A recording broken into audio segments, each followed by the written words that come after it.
सखी अब का करी हो ए हो केतना देगिया परपरी ले बरफ सखी तब बोले सतावे दोनों तरफ सखी सुनना हो दे हटते आमे तो दर्द करता छूटा था पसीना भी दर्द करता हाय हाय रे हाय हाय रे गरमिया हो बरता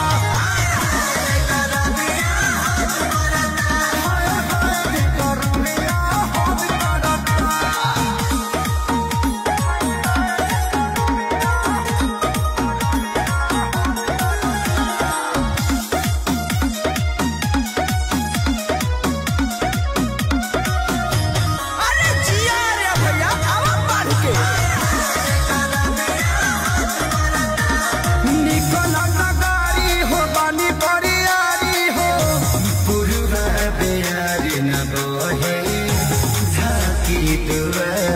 कहीं कुछ नहीं खे बहुत ए दाम पंखा न कूलर एसी करे कुछ मरद जुगाड़ नहीं देसी करे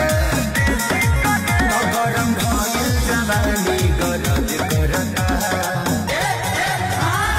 छुटा पसीना भी रद करता हाय हाय रे हाय हाय रे गरमिया हद करता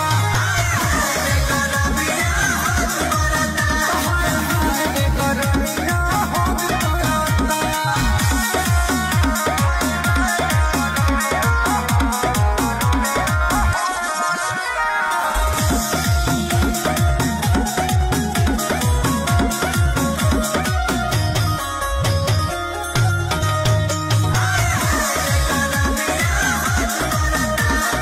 महारतायाची हो जहनो न बाची हो सुखी जवानी के हरियर गाछी हो पूरा आग बचले हो दिया भुक भुकात बाबे बूते के हो मन करे न खेसारी संगे सूते के हो आदर्श अखिले से सारे सरहद करता छूटा पसीना भी रद करता हाय हाय रे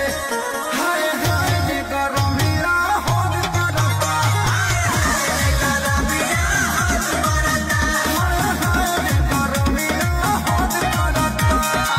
एक बार प्रेम से बोला गर्मी महाराज की।